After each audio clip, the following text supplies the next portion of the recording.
called as Business Continuity Management System, BCMS. Why do we need all these certifications? To to give the confidence to our customers. Generally, organizations will get certified on these standards. These standards ending with 1 is what they are following nowadays. 27001. 1 means it is certifiable standard. Same way, 22301 Business Continuity Management System. It is certifiable standard. ISO 9001. It is certifiable standard. So any number ending with 1 is an certifiable standard. Also, when we have any requirements here in the standards language, ISO standards language, when any statement will be, if any statements containing shall, means it is mandatory to do that, to implement or to do that activity. If it is like may, means always we know that it should be it is an option to the organization whether to perform that activity or not. But generally, from this clause 4 to 10 will have the shall statements. That means the organization shall identify. For example, I'm saying, let's go to the clause statement, then we'll be understanding. Okay. Here, the clause 4 context of the organization. The organizations must understand the internal and external issues affecting their information security management system. Means the organization has to identify what would be the external or internal issues affecting their information system. Here, what is information security management system? What is called as, I don't know whether this will be interactive. Dipali, it would be interactive. Can we ask questions to the audience, students? Sir, in between, not we will be having a 15 minutes at the end. We will be having a Q&A session. Fine, no problem. Anyway, information security means what is information? Let me explain in that way. A raw data, for example, when I say 1, 2, 3, 4, 5, 6, 7, 8, 9, 10, does it? It doesn't mean anything to you. But when we say Aadhaar number, like 1, 2, 3, 4, 5, 6, 7, 8, 3, 4, 5, 6. When we have those 16 digits, generally, if we give, 12 numbers, if we give the 12 numbers randomly, it doesn't mean anything to you. But when we add a tag like Aadhaar number, means that is an information to you, right? So any valuable gives some value to the organization. Any information or the data that gives a valuable value to the organization is an information, we can say. So how can we secure the perfectly planned management system, the information security, how well the system is established, implemented, or effectively in place? So these are the required to for an organization to have their information securely managed. These are all the requirements given by the standard. If the organization is perfectly implementing all these requirements mentioned in the clause 4 to 10, then they can say that once the see again, everybody cannot certify organizations. There are some certifications body who are accredited, so some accreditation body. Those people will audit the organizations and certify, stating that this organization is ISMS certified, means they are effectively implementing all the requirements mentioned in ISO 27001 standard. Okay, this is for the organizations. Can we say I am ISMS certified? No, I am ISMS lead auditor. There is separate course for that one, whereas an individual will be trained and assessed. Post that, he will be awarded as lead auditor. Then through a certification body, he can audit the organizations. And again, he won't be certifying, he will be recommending the CB. He will be recommending for organizations for the certification, and the certification body organizations will certify the certification body entities. For example, BSI, TUV, DNV, there are several organizations. These organizations are authorized to certify organizations on ISMS or QMS or BCMS, whatever standard, which are certifiable standard, they can certify. So when the organization say we are certified, means we have an effective management system in our organization, which gives confidence to the customers to give business to the organizations. That's the reason organizations will undergo the certification and publish that we are ISMS certified, so that you can confidently do business with our organization. This gives an like a marketing advantage over the other organizations who are not certified. This gives confidence to the customers to do business to the organizations. Coming back to the structure and what are the requirements, let's go to the, if you have any questions, please park them. We'll discuss in the last. So what is context of the organization? So the organization has to identify external and internal issues affecting their information security management system. How the external issues will be there, which will be affecting the organization information security management system.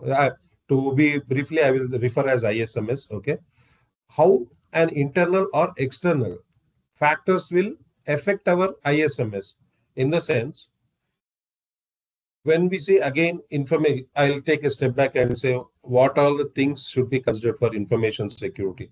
There, it is called as triage: confidentiality, integrity, and availability. These three are the pillars for information security.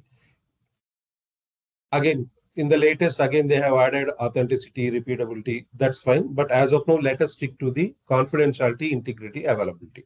Okay.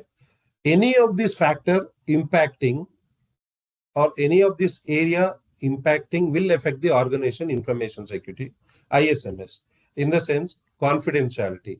And information which is confidential to the organization should not be leaked to the unauthorized people. For example, even in the, it might be internal or external. Example, if an employee increment or the bonus information should not be revealed to everyone. Those are confidential to that employee. It can't be revealed to the X person's salary details, cannot be revealed to the Y person. That is internal. How it will be affecting every external factor impacting there. This is an example of internal factor. Okay. Or might be when we say CAA, this is impacting the confidentiality and integrity. Any unauthorized changes to the information is also not acceptable, should not be done as per ISMS. In the sense, my let me put it in this way. I am sending an email to our HR stating that, okay, today I'm on leave. In between, somebody tampers and edit the information, I am resigning. Is it right? Wrong. Nobody should. The integrity of the information is lost. I mean, they lost if due to the some middleman attack or somebody, or else if a person kept the laptop open and left for a break, other person can send a mail on his behalf or delete some information or edit some information, right? Which is not at all. Here we can see three examples. The unauthorized information has been read by the other person. If I'm editing some information, integrity of the information is lost. If I'm deleting some information, the availability of the information is lost. If that information is very crucial to that person's work, if it is not available, if the other person has deleted due to unlocking, leaving the system unattended, is affecting the availability of the information. So these three examples: confidentiality, integrity, availability. These three are affecting in the single example. So now let us come back to this one: internal and external issues. How the external issue will be impacting the organization ISMS. For example, I have to come and attend or a meeting or update some information in the morning, 10 o'clock for the meeting. Okay. On the way to office, due to some band or some issues on the political issues, I am unable to reach the office. There's a curfew imposed, and my laptop, I don't have a laptop, might be I'm working on the desktop. Then the external factor, external political issue is impacting our information, which I need to deliver on time to my customer. So there is a business disruption, right? So this way we have to identify what all are internal issues, external issues affecting our information security management system. This has to be identified. Here we have the implementation guidance also on the slide. Identify stakeholders, internal, external, might be, okay, let us take who are the stakeholders again. Might be internal is all the employees, management. If I don't get an approval in time, or if I'm not applying or updating the information in time, which is impacting, right? Same way, if I don't know what the work I have to do, I know how, in that case, they won't hire me. That's a different thing. But if the person competency is not there to work on, though if I am already there in the organization and suddenly due to some person absence, they ask me to attend some work, which I don't have a competency, right? So again, those kind of things, we can say competency, lacking of competency for the person to perform particular activities. That is one the kind of internal activity. So they have to be upskilling themselves. What are the external, like might be political due to burn, might be weather. If it is some coastal area due to tufan or anything, we won't be able to travel. These kind of all things needs to be identified. Okay. Why it should be identified will come in the next sections. Okay. Example, a financial service firm identifies changes in the cybersecurity regulations as a key external issue affecting their ISMS. Yes, now we have DPDP Act, digital, we have right, DPDP Act, Digital Personal Identifiable in Protection Act, right? DPDP, Digital Personal Data Protection Act. Yes. So due to that act getting into effectiveness, there are lot of implications, lot of controls needs to be added, lot of activities to be performed by the organization, which is again impacting the organization objectives and alignments. Like this is one of the, sorry, I think the slide got changed. Yeah. So this is one of the external issue which financial and organization has identified, like any external cyber security regulations, which has DPDP Act we have mentioned, or IT Act we have. They have several controls in place which will be affecting our organization's ISMS. That is on the context of the organization. We must identify internal and external issues affecting ISMS. Next is the clause 5, leadership. Top management must demonstrate leadership and commitment by ensuring ISMS objectives align with business objectives. Now here, if we have the top management involvement is not there, nothing will go in front to the organization. If we want to implement an antivirus tool as per the ISMS requirements, and if top management is not approving it, we won't be able to implement those controls.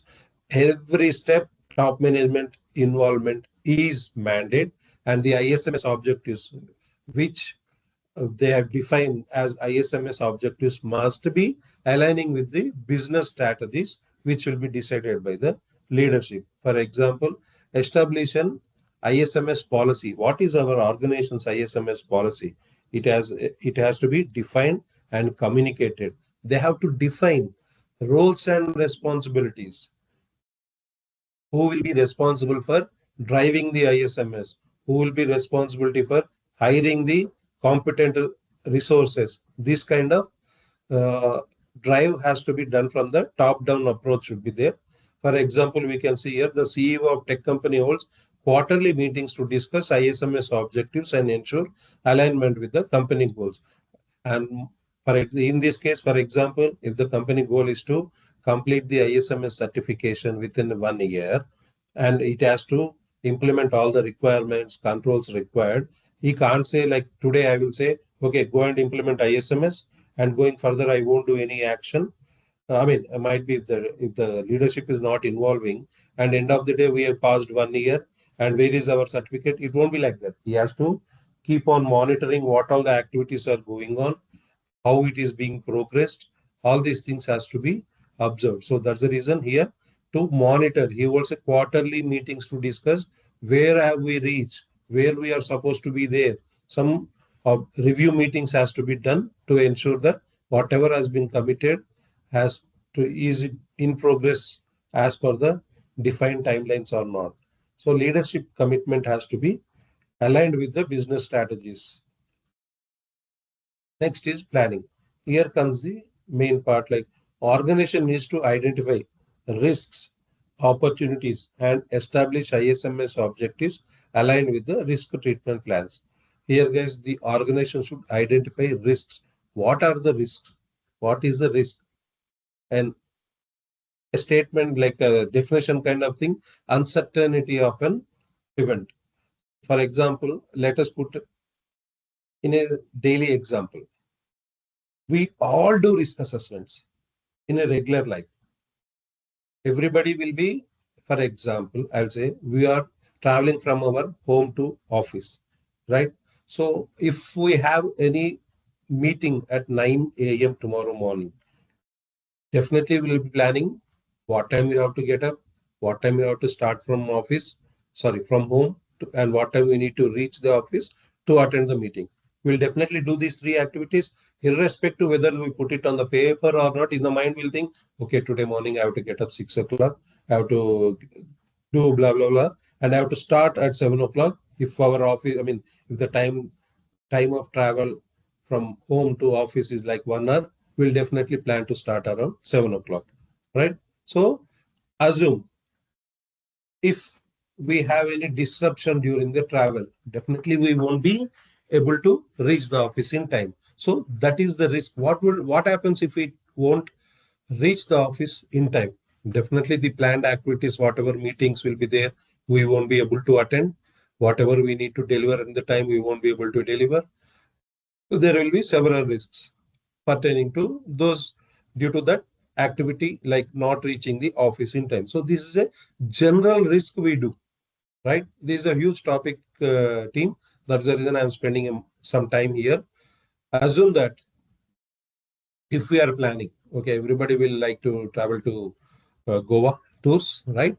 So assume that if we are planning to Goa, a road trip by cars, okay, so definitely what all we will see: sufficient fuel, which way we need to go, what time we need to start, what time we need to reach, whether the hotels have booked, uh, do we have a spare tire, Stepney, Jackie kit in the travel, and lunch, where do we plan lunch, where do we have dinner, what time. All these things will be perfectly planned, right? Assume that if we haven't seen or if we haven't pre-checked whether we have a Stepney tire or not, on the way we had a flat tire. Definitely it's a risk, right? We don't know at what place will be if the tire gets flattened. Then we need to, if we don't have a Stepney, where do we get the puncture patched up? We have to travel someplace. Somebody has to give a lift. So lot of disturbances will be there if we don't plan. This is a simple example again I'm taking. So every activity in our business has to be considered for the risk assessment. This is called risk assessment. Overall risk management will be there. First one is the risk assessment. We have to identify what would be the risks. What happens if something goes wrong? Here we will be having the key terms like vulnerability, threat, and risk. Okay. And impact, likelihood. These will be the terms. Let us spend some time here. Like, what is the vulnerability? In the scenario which we discussed or which I explained, right? Not having the spare tire is a vulnerability. Okay. Not having the jockey is a vulnerability. In a simple example, for example, if you have a bucket of, I mean, if you have a bucket, what is its purpose? It has to carry the liquid or water to some destination. Assume there is a hole, okay, and the main objective of that bucket is not fulfilled. If you pour water in that one, it will be leaking. So that hole is the flaw. A flaw in the system is called as vulnerability. Just to make you understand, I'm trying to give several examples. So this vulnerability exploited by a threat gives you a risk. Okay. In this scenario, or the travel scenario, whatever the plan we are looking, if we don't have a Jackie or Stepney tire is a vulnerability, what is the threat? Tire getting flattened is a threat. Okay. And we won't be reaching the risk is that we won't be reaching the destination on planned time. That is the risk. See, three example. And now, how to calculate or quantify the risk? Here, the risk is that we won't be able to reach the time. What is the probability of that vulnerability getting exploited by the threat? Assume that if we are calculating or quantifying them out of 1 to 10, I mean, what would the probability, likelihood of that thing to happen? Okay. Assume that out of 1 to 10, say somewhere around, now if it is a new tire and the road is good, we can say somewhere around 2 or 3. And what would the impact out of again 10? If the tire is getting, if as the vehicle is new, you have a spare tire, you have the stepney. So the impact would be very less because might be you will be reaching the destination half an hour late, or might be you'll be covering that speed in the midway. So the impact might be very less, like 1 or 2, right? If we calculate or multiply to quantify again the risk into a numerical factor, why? Why do we do this calculation? I'll explain again.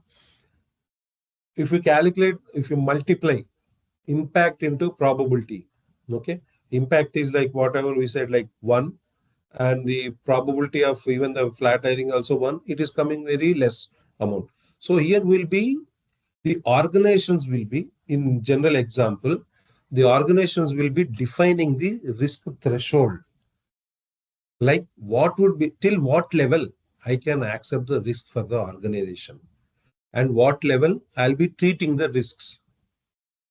Here in this scenario might be very less as a new car. Assume that it is an old car and tire is also very weak and we don't have a stepney. If these are not there, that is the vulnerability I'm saying. If that vulnerability is there with our car, the probability and the impact of exploiting that scenario to happen is definitely high because that's a old car.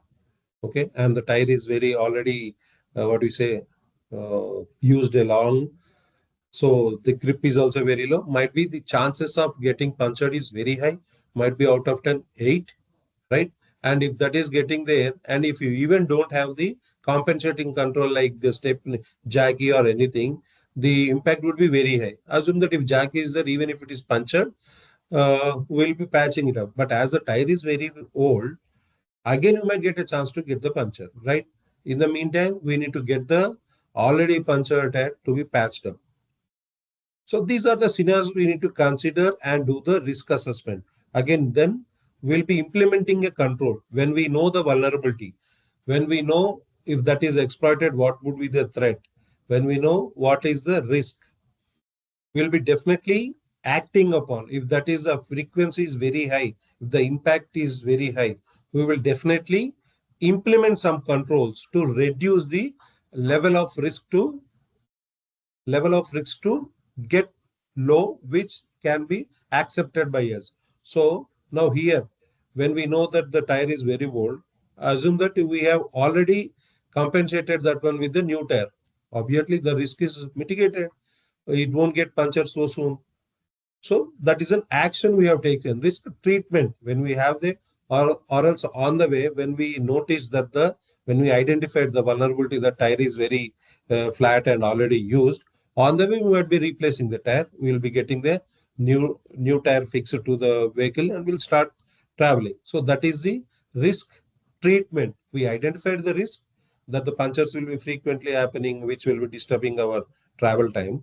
Then we applied the control like we have replaced the tire with the new one, and then the risk has been mitigated, which can be accepted. We won't say the new tire won't get punctured. It depends upon the way or the road, the way we drive, everything. But the probability will be very less compared with the old tire. So this way, we have to identify in our organization all the risks has to be identified. Why we are quantifying? We will be classifying, not that every risk will be addressed. We will be quantifying them to classify or quantifying. We will be quantifying in the numbers like probability and impact to classify them, which is the high, which is low, which is medium, so that I can address the high priority ones sooner, and the low priority ones, if that are under acceptable range, will be accepting them. There is one more chance of risk transfer. A best example for risk transfer is taking an insurance.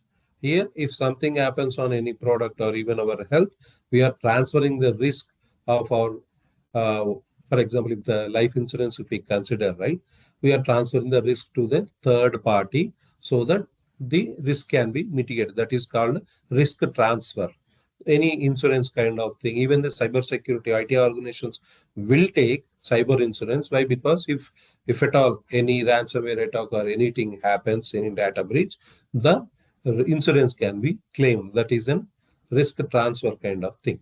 So the huge topic, yeah, team. Anyhow, we can take another session on the risk management. But here, as per this clause is controlled, we have to have a proper risk management here, like performing risk assessments, document and okay, develop and document objectives within the measurable target. This is one more sub-control in the risk assessment. Organization has to define the objectives, how to measure their ISMS. For example, I'll ensure that incidents in the organizations are less than 2 in an year. That's one kind of objective with a measurable targets, which can be measured. Uh, So these kind of objectives has to be defined so that we can effectively measure the information ISMS, information security management system.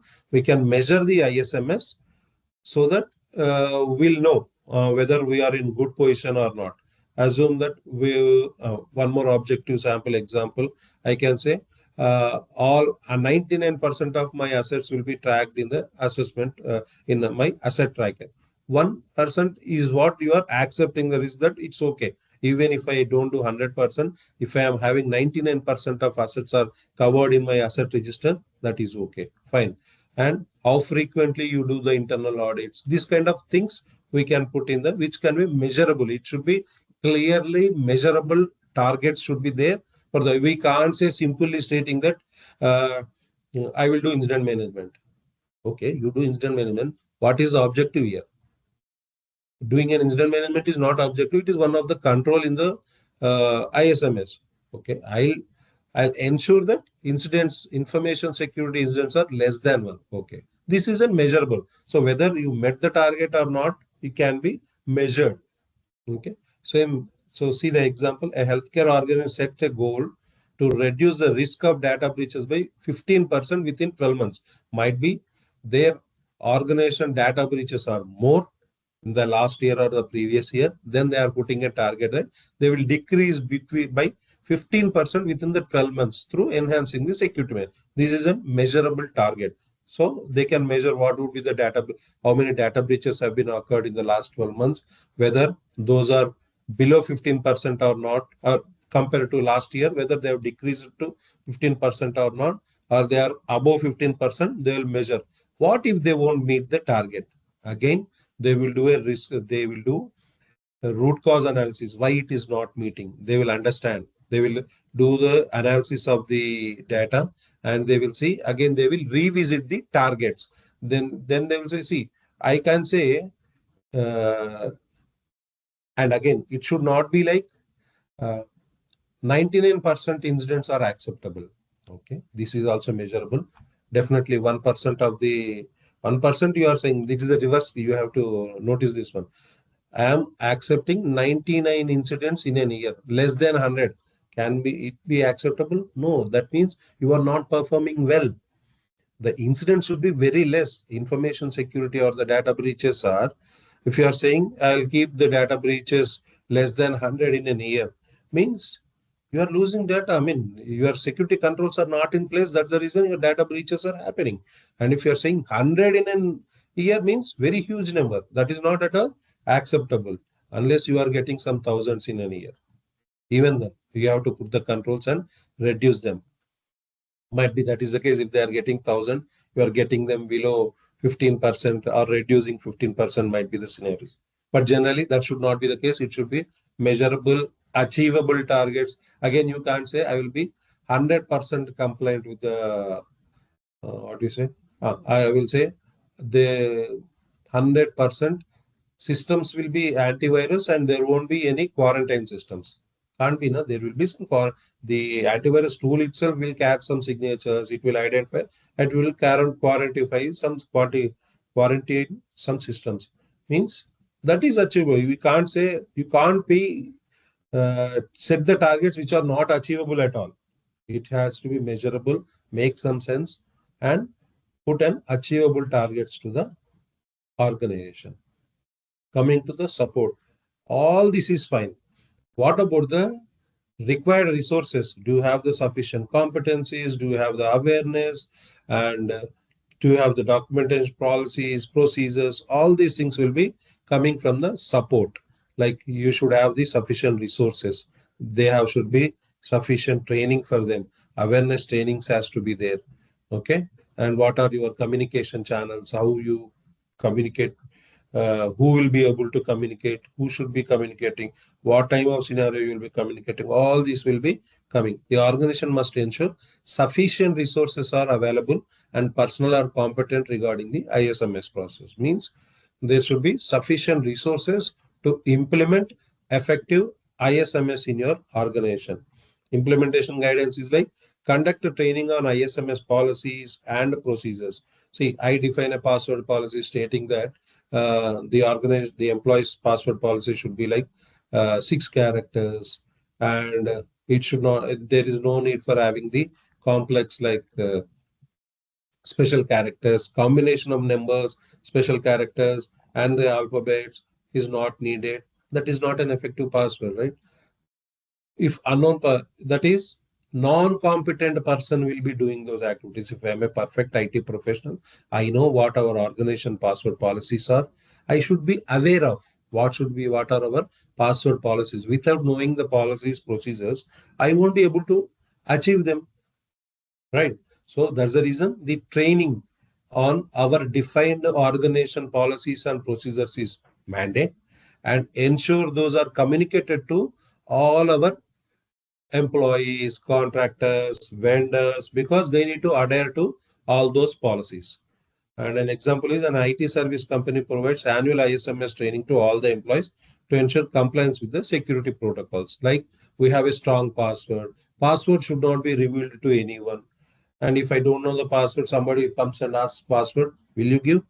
Nowadays, why these all cyber security threats, breaches are happening? Somebody calls you, sir, we are from so and so bank. Your account is something locked. You have to share your OTP. We'll get that one resolved. Will we share our OTP? No, never. That's what even lot of awareness is being provided by the governments, right? The cybersecurity awareness, like entire October month was cybersecurity awareness month declared by nation. Our national policy 13 has declared that one as cybersecurity awareness month. Why? Because without having the knowledge or awareness to our organ, it is when we speak about organization without having sufficient knowledge or on our organization policy procedures, we won't be able to adhere to that one unless and until we know. If we know that, we'll be again, even after training, if you are doing something wrong, means it's our mistake, definitely. So, but the unknown, even from the law perspective, ignorance cannot be considered as an excuse, right? You can't say that IT Act I don't know and I will do whatever I want. Nothing. As per the law, IT Act has been, I mean, what you say, enforced, not, I mean, published. You have to adhere to that. Same way DPDP Act, right? It has been released. Now it, I mean, approved by Parliament. It is an act. We have to adhere that. We can't say, I don't know the DPDP Act. I won't adhere to it. No, it's not like that. We have to adhere to that one. Same way in the organization, once the policy procedures are defined, we have to know that one and we have to adhere to that one. Okay. This is from the support perspective. Next is operations. Organization must establish, implement, and control ISMS processes, including risk treatment and response to security incidents. Here again, earlier we have discussed about the risks in clause 6. Again, here also they are asking about the risk. So the reason we do the risk assessment in the planning stage is about before executing. Those are at the planning stage, defining controls, defining level. This is at the operational level. Even at the clause 4, we have identified internal, external issues, I mean, interested parties, their needs and expectations. All those needs to be considered in the clause 6 of the risk assessment, and in the operational risks has to be considered. Again, the same policy procedures has to be there, been adhered by the organization, but here the implementation, the risk register, whatever the organization identify the risks, how they are calculating, how they are classification of the risks, how they are addressing, who is the owner. Again, after implementing the control, in the previous example, after implementing the control, again they begin reevaluate the risk with the probability and the impact and see whether the risk value is coming to the acceptable level or not. In the previous example, when they have purchased a new tire and with that one, when they start travel, they again the probability and risk will be reduced and it will be coming to the acceptable level. They can travel happily. Same way, that is an operation. When we do the operations, again to do the risk assessment is what is talking about the clause 8 risk assessment, risk management. In the 6, we will do at the planning level. In the 8, we will do at the operational level risks. But again, the requirements will be same. This is the operations, those are the planning. Organization must establish, implement, and control ISMS processes, including risk treatment and response to security incidents. These are, for example, in the previous example, an incident happened, flat tire happened. That is an incident, right? From there, we are again assessing the risk and treating that. Implement risk treatment plans, document security incident response procedures. Okay. Uh, if sorry if something happens, how we will be reacting in the organization, we again have the policies, procedures. Okay, so we have to document if an incident happens, how we will be reacting, who will be coming first, I mean, who it has to be reported, and who will be responsible for acting immediately. Okay, what should be done, all this will be in the procedures we will be defining, and in case of anything happens, we will be adhering to that procedure. Example is a bank deploys a robust incident response system that includes steps to contain and mitigate the data breaches. If something, a ransomware attack happens, whoever identifies first what needs to be done. We have to see if an incident happens, where we need to report. Immediately report to them. From them, incident response plan will be coming effective. Then the security team, whoever is there, they will analyze the risk and whatever steps they define in their procedure, they will adhere to that. Performance evaluation. Okay. This is again, organizations must monitor, measure, analyze, and evaluate the performance of ISMS, including conducting internal audits. So, organizations, once we start implement, assume that I have a software development organization.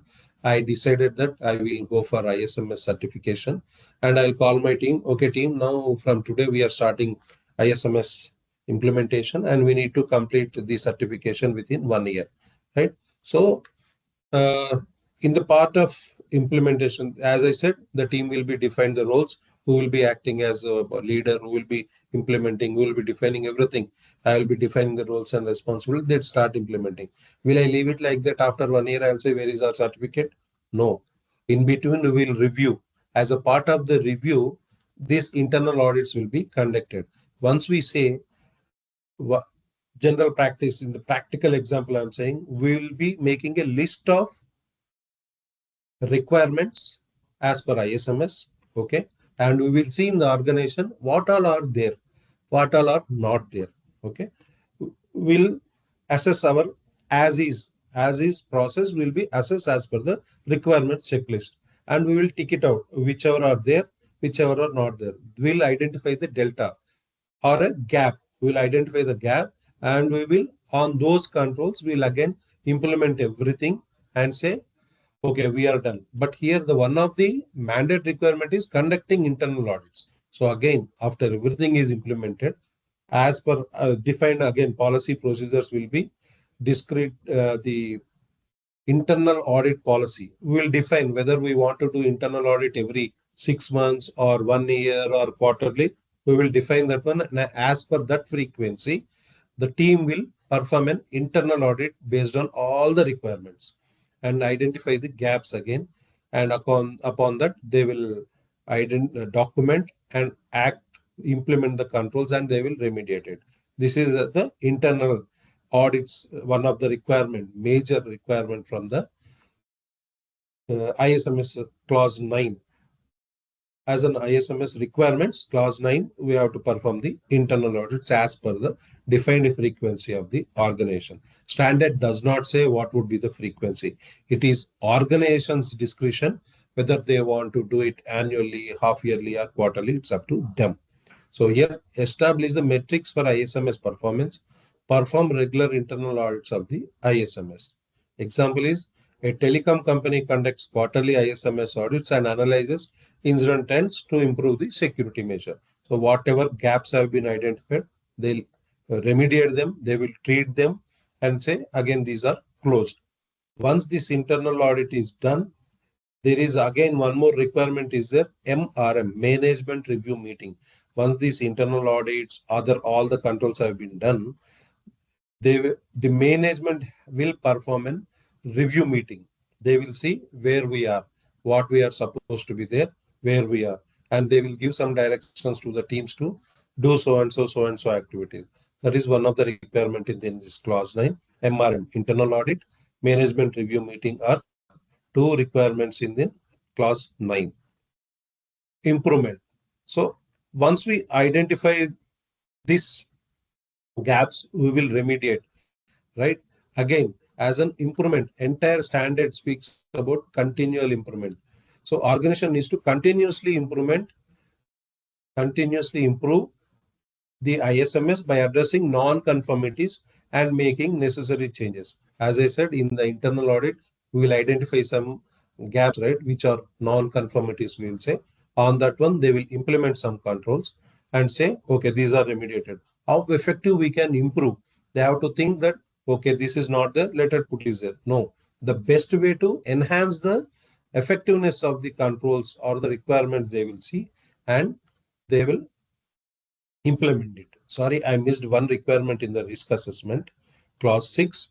Sorry, I'm going back here. Clause 6, after doing the risk assessment, when we put the controls, right, when we plan to put some control to reduce the risk level to the acceptable level, standard has given an annexure A, 93 controls they have defined and categorized them as organization controls, physical controls, people controls, and technology controls. So they will be picking up the controls from that annexure and applying them to the particular risks.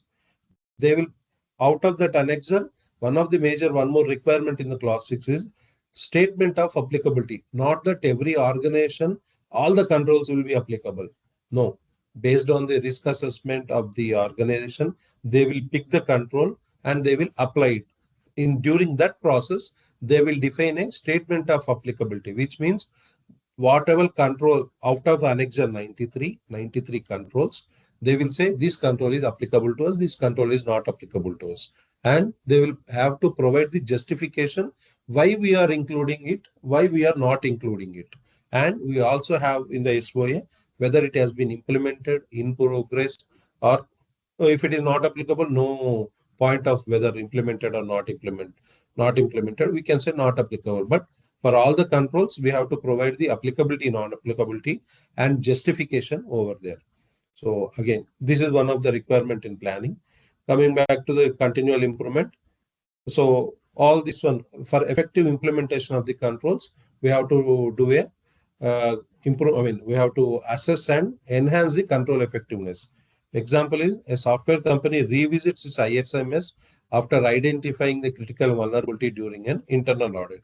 During the internal audit, they identify that one of the vulnerability is there and how effectively that can be patched.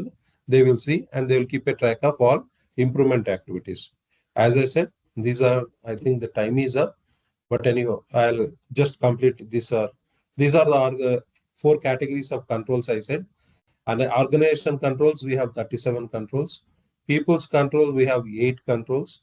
Physical security controls like entry gate, CCTVs, all those things are 14 controls. Technology controls like vulnerability management, penetration testing, several antivirus, business continuity, so many controls. Those are 34. So out of all these together will become 93 controls for which we have to develop a statement of applicability and apply the controls in the organization. A glance, we can speak and we can have another session on explaining the controls. These are the people controls. These are the physical controls.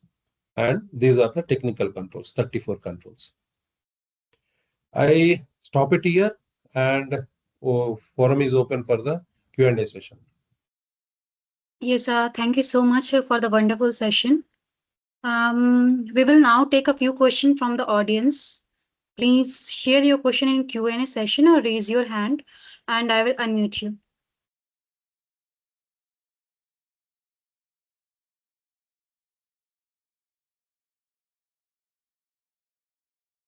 Please drop your questions in the Q&A session.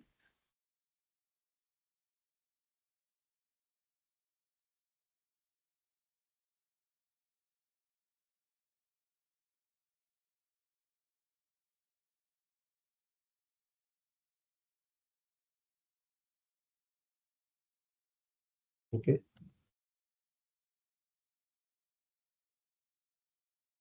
I think, I mean, yeah, Yes, I mean, it's an awesome, over, mhm. what do you say?